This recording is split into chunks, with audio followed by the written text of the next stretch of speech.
Welcome to the Fundraising Leadership Mini Podcast, where we share tips to empower leaders in the nonprofit world. I'm Janice Cunning, and I'm here with my partner, Michelle Malloy-Dillon. Hey, Michelle. Hey, Janice.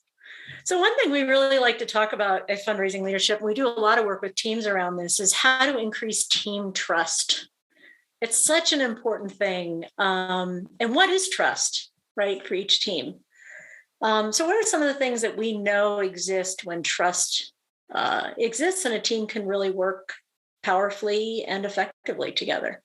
Yeah, that's such a good point. I think it really is the foundation of everything, if you don't have trust. And to me, it's really about feeling like when people say that they're going to do something, that they do it. It's knowing that you can rely on each other as a team.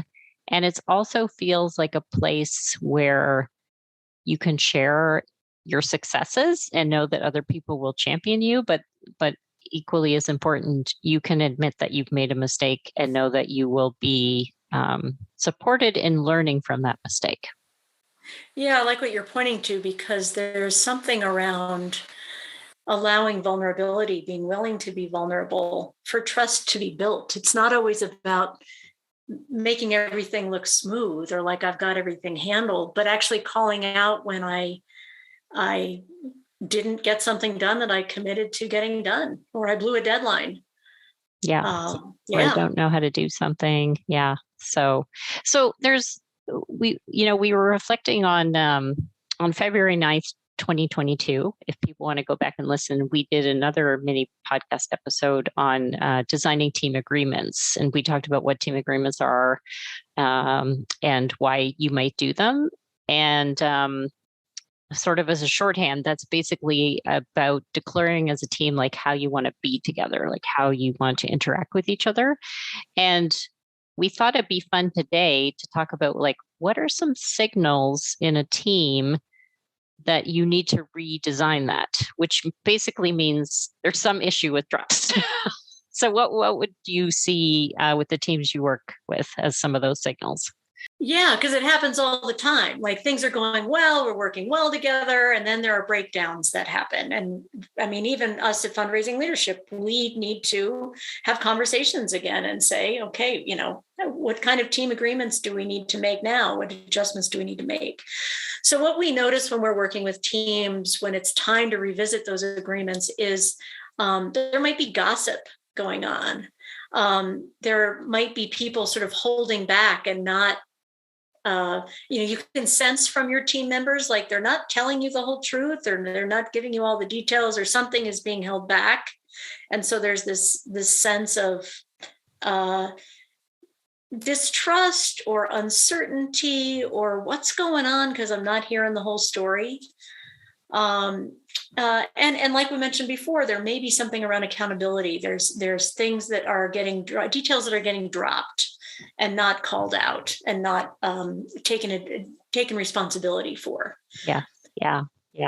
And I think especially I'm really struck by gossip, because I think it often shows up on teams as somebody has an issue with a person, and instead of actually like being open and honest with that person or addressing it with that person, they start to go to other people in the team and talk about it, but not in a helpful way. Like, please help me strategize how to deal with this, just, in a really unhelpful way. So I think you're right. That's a big one. And the other thing is sometimes it might be something positive that means a redesign, right? Like maybe the team merged, like two organizations merged, then Absolutely. Certainly you're going to need new agreements. Somebody new joined the team. That's an exciting time, but it's also a dynamic changing time. So yeah, for sort of sometimes things feel off track and you need to get them back on track. And sometimes it's just like, oh, there's a change, and it could be a positive change, but it has created this need to redesign. Yeah, and it doesn't always have to be a big change either. It can be, a shift in a role that somebody on the team has, and you just need to sort of talk about, how does this shift responsibilities here, and what do we need to know about each other? Yeah. And here's the thing. It's like when things begin to when people are beginning to make assumptions rather than there being clarity, that's when things can really begin to go toward, at its worst, toxic environment at its worst. And you don't want to let it get to that point. So just really noticing there's sort of something happening here. We can't put our finger on it.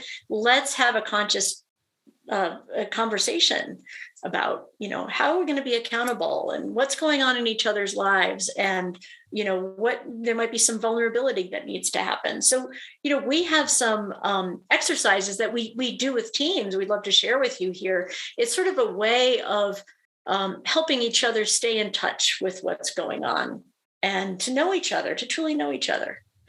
So what are some of these exercises we like to do with teams, Janice?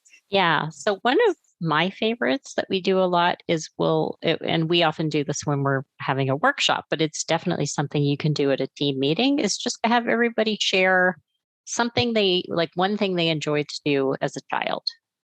And it's often, it's fun, and some people had difficult childhoods, but most people can, find at least something, right, that they enjoyed, whether it was at home or at school or with their friends. And it often makes me laugh because the teams often start to laugh at each other because if somebody plays like a certain role on the team, they're always the cheerleader, then it's not surprising sometimes to hear as a kid that they like to rally all the kids in the neighborhood together for like an impromptu game of baseball, or if somebody is, maybe more quiet and organized. Well, actually, I love to be organized, as you know, Michelle. And so it's not surprising that I used to like to play school teacher, and I'd set all my little stuffed animal stuff when I was a kid, and pretend that I was teaching school. So I think that's one where we often intentionally choose something where people can share as much or as little as they want to, with the sensitivity to, for some people, it's very vulnerable to say something about what they did as a child. And for other people, it's not, right? So we always like to intentionally make these kind of icebreakers that people can step into as fully or as little as they want to. So that's one of my favorites. It can be a light, just a sentence or two, or even a whole story. Yeah. Yeah. Another game we like to play too is what's the story of my name? So, is there a story about why you were given your name, or is there a nickname you like to be called? And what's the story around that? Yeah. Yeah. So, the story around my name is my name's Michelle. And I always ask my parents, did you name me after the Beatles song? Because I was born in 1966. And they say, no, the Beatles song came out a few months after you were born. It was just sort of in the air, I guess. We just like the name, and my dad's name is Michael, so it's sort of the female version of Michael, and Yes, yeah, and again, I love that because it's could be a story of your first name, your middle name, your last name. If you've got married and changed your name, it could be a chosen name. So that's another fun one, and then we like to do a lot of improv. Improv games are designed by their nature to encourage teams to accept offers from other people, to build on other people's ideas, which is a huge part of trust. It's really hard to feel trust on a team if you feel like your ideas are being shut down, which actually you and I talked about in the last podcast about agreements. That's two of the things that are really important to us, is to have other people. So, classic improv game, which people can Google, is Yes and we also sometimes play one called One Word Story, where literally a team just goes around and each person adds a word and they try and create a story, and it usually ends up being quite a hilarious story. So I think those are some really kind of simple ones that you can, again, it's you can just interject these 5-10 minutes at the top of a team meeting or a retreat. If you're doing a retreat, which hopefully you are at least annually, then these are some great things. Yeah, there's I love the suggestion about a retreat too, Janice. A retreat is such a wonderful, and it can be, we're going to consciously hold a 2-hour retreat, or you go off site and do a longer retreat, but it's a way of sort of revisiting who you are as a team. in a conscious way. And so we're talking about in this conversation all different ways that this can happen. Designing agreements in a conscious way, having an activity where you get to know each other on a different level. But whatever that reset is needed to keep that trust going and that sense of connection and knowing each other and working well together and being willing to be vulnerable with each other is so important. It really is the superpower of a functional team that works well together. And let's face it, enjoys working together too, because we get to have that too in our world. Yeah. And just to wrap up, like, I think it's also important to remember that if you feel like there is trust missing on your team, like you said at the beginning, this is normal. It happens sometimes, especially during times of stress or change, which we've all been certainly through the last few years.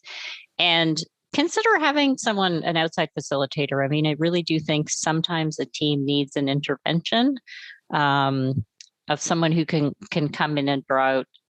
A lot of times, if there's a lack of trust, there's voices in the room that aren't speaking, and it can really be helpful to have someone. That's something we love to do, to kind of go in and make sure that all of the voices are heard and respected, and that then the team can choose to move forward when.